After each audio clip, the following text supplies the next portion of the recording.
Are you my new mom? The first time I met Thomas, he was noticeably smaller and thinner than the average 3-year-old I'd seen during my child care training. His clothes were too small and dirty. He looked around restlessly, appearing scared and uneasy. It was clear that he wasn't being properly cared for. A poor kid starved for love. Yes, Thomas, nice to meet you. Wanting to put him at ease, I greeted him with the brightest smile I could muster. Drawn by enthusiasm, Thomas tightly gripped my hand. His little hand broke my heart. I'm Mary, 37 years old. I've always loved kids and dreamed of becoming a preschool teacher. I also wanted to have at least 3 kids of my own and build a happy family. But I ruined those dreams myself. I'd always had painful periods, but avoided going to the gynecologist out of embarrassment. After all, periods aren't an illness, right? But one day the pain became unbearable. When I finally got checked, I found out that I had a uterine disorder that required immediate surgery. I lost my uterus, and with it any chance of having children of my own. I gave up on becoming a preschool teacher, too. It would be too painful to continue working with other people's kids. Then James, who was 3 years older than me, changed everything. I'd taken a job at a regular company where I met him. He was assigned to train me, although he didn't seem too focused on his work. He took personal calls and texts and would chat whenever he could. I used to find him annoying, but during one of those casual chats, I learned that James had just separated from his wife. It seemed his wife left abruptly, abandoning their young son, Thomas. I couldn't believe anyone could abandon their child like that. That conversation, which I usually would have ignored, suddenly felt important. James noticed my serious listening and began talking more freely. In hindsight, I might have been a potential future wife in his eyes. Wow, so who takes care of Thomas during the day? Right now, my mom's helping out, coming from her place to take care of my kid, James said. She keeps nagging me to find a wife, especially for my child's sake. From what I gathered, James's mom had made an urgent trip from Minneapolis to help out. James was the second son of a farming family in Minneapolis, and the farm had already been handed down to the first son. Originally, the plan was to have James's mom take little Thomas back to the farm. But the wife of the first son was vehemently opposed, saying, "I've got my own kids to look after. I'm not taking care of the second son's child." So, with no other option, James's mom was taking care of Thomas in James's apartment. Even James's in-laws refused to take the child, and nobody would tell him where his wife was. I felt a strange jealousy towards James's wife, whom I had never met. She gave birth to a child I couldn't have, and then just abandoned him. That was unforgivable. If she didn't want him, I would take care of him. How about I become your wife? I was actually going to college to become a child care worker, I suggested. Really? Are you sure? And so we got married, but it wasn't exactly because I was in love with James. However, the first time I met Thomas, he was undeniably adorable, but he also seemed anxious and nervous. I soon found out why. Patricia, James's mom, and now my mother-in-law, said to me upon first meeting, "Well, Thomas has a lot of likes and dislikes, just like his birth mom. He's not cute at all and doesn't even resemble James. He might not even be his son." "Patricia, Thomas can hear you." "It's fine. He's young and won't remember. I'm going home now. See you all later." Patricia hastily left, but not before bad-mouthing Thomas's mom in front of the child. "Thomas is 3 years old. He understands what adults say. "I don't like that, Grandma," Thomas whispered. "I'll protect you from now on. I'll protect this child, treating them as if they were my own," I vowed in my heart. After getting married, I started to understand why James's ex-wife left. Parental burnout wasn't the whole story. Patricia may be difficult, but the real problem is James's emotional abuse. That day happened to be particularly hectic. Even after dinner, laundry wasn't folded. I hadn't checked Thomas's school planner, and nothing was prepped for tomorrow. Irritated at James, who was lounging on the sofa watching TV, I said, "James, could you at least bring the dishes to the sink?" "Huh? Why?" James didn't even look away from the TV. "What do you mean, why? I could use a little help here." I stumbled over my words, not sure how to explain further. "Wait, doesn't that sound a bit off? Mary, you're asking me to help with the chores, right? If I help, you get a break because there's less work for you. But you can't help me with my job at the office, can you? That's unfair and doesn't make sense." As he confidently insisted he was right, I was stunned.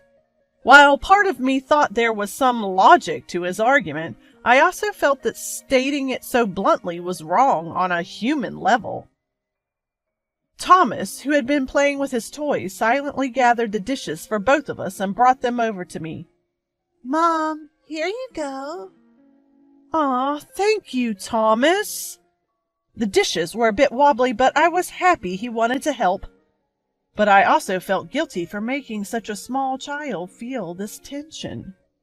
James seemed indifferent to both my feelings and Thomas's efforts.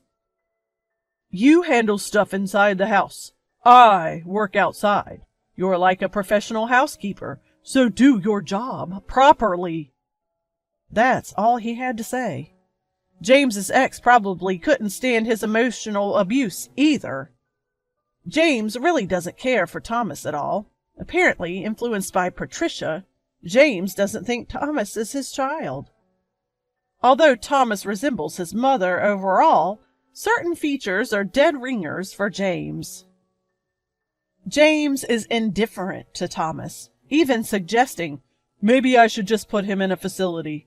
I'd save on costs and be free." I responded, "At least until he graduates high school, we should take care of him. I'll contribute financially." "Fine, but if Thomas wasn't here, I wouldn't have even married.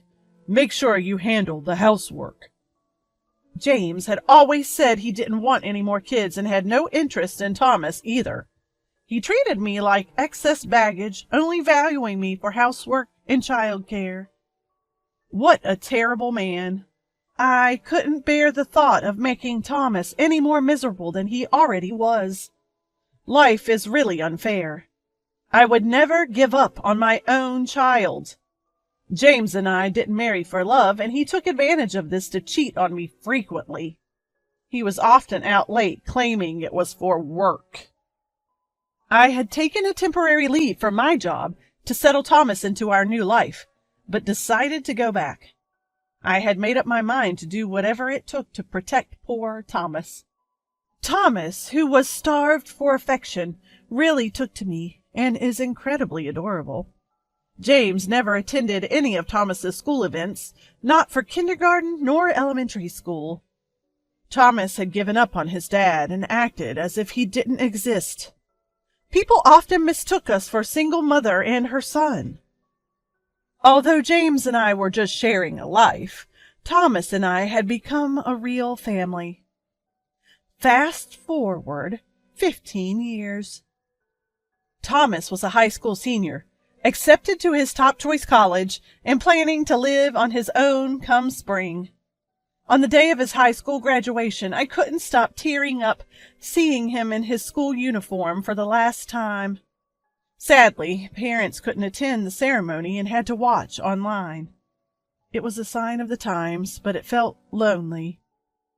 After sending Thomas off in the morning, I set up my laptop in the kitchen and got ready for the day. Until it's time to start work, I go through albums and Mother's Day gifts, reminiscing about the happy memories that feel both long ago and all too recent. Seeing this, James smirked and said, "Thanks for playing housemaid all these years. You're of no use now. Let's divorce." "You're really a fool, you know that? Going all out for someone else's kid? Well, it made my life easier," he added, scoffing at me. I held back my tears. What a foolish man! I have been waiting for this day for a long time. Let's settle this before the graduation ceremony starts. Smiling, I responded, "Sure, let's divorce. Let me enlighten you on why I've put up with you for 15 years. "Huh?" In response to me, James looks utterly stunned. The reason I put up with being just a housemaid? Simple. I decided to protect Thomas. To shower love on a child yearning for affection is just human decency. I can't fathom how you could be so cold to your own child. Can't you show some love?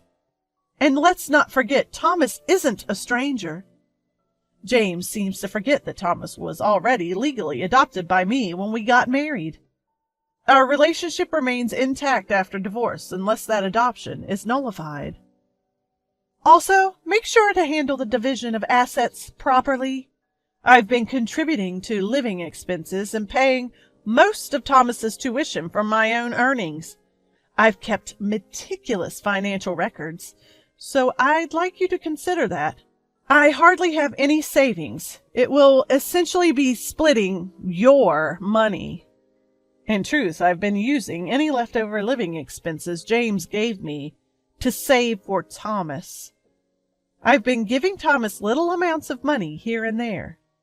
You earned this by helping with the dishes, or this is your allowance for the month, I'd say. I meticulously jot these down in a household ledger. The savings in Thomas's name are considered his separate property, so they're off the table in a division of assets. That's how I've been securing Thomas's financial future. His educational insurance is also reaching maturity soon. The insurance premiums are in both of our names, so it's part of the property to be divided. However, I've been shouldering all the complicated procedures, so I set the amount pretty high. Bit by bit, I've been increasing the money that James can't easily access. Furthermore, Thomas is 18 and legally an adult now. Being an adult means he can enter into contracts on his own and doesn't have to obey parental authority. So Thomas can become legally independent from James. Even though I've adopted Thomas, if I get divorced, I won't be able to protect him like I used to.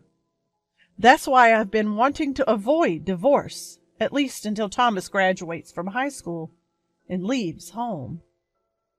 Truth be told, James has been suggesting divorce for several years now. Apparently I have outlived my usefulness now that Thomas is older and needs less attention. Especially with his new affair with a woman in her early 20s from a club. He's been shamelessly pressing for divorce. "She wants to marry me," he says. I had been pleading, "Please, just wait until Thomas graduates." So it was no surprise when James hinted at divorce on graduation day. "Your fling from the club, Nancy, is it? I wonder if she's received the court's special delivery by now." The special delivery is a legal document from the court containing my claim for compensation in the divorce lawsuit against his mistress. "How do you know her name?" "I know about almost all of your affairs, James. You weren't exactly discreet." Cracking the code on his mobile phone was easy since it was his birthday, and I even hired a detective, so gathering evidence was a breeze. "So you're telling me you're filing for compensation in the divorce, even though you don't love me? This was supposed to be a mutual divorce." "It's you who wants to marry your mistress. I'd say it's a unilateral decision on your part." I'll file for compensation in the divorce case. Objectively speaking, it's clear who's in the wrong, isn't it? Even though James treats me like a housemaid and claims there's no love, we're still legally a couple. I could easily sue his mistress for damages in the divorce case, and James is actually about to be served papers himself. When you're dealing with a man who morally harasses you, you never know what self-serving things he might say if you don't involve a neutral third party, like a court or a lawyer.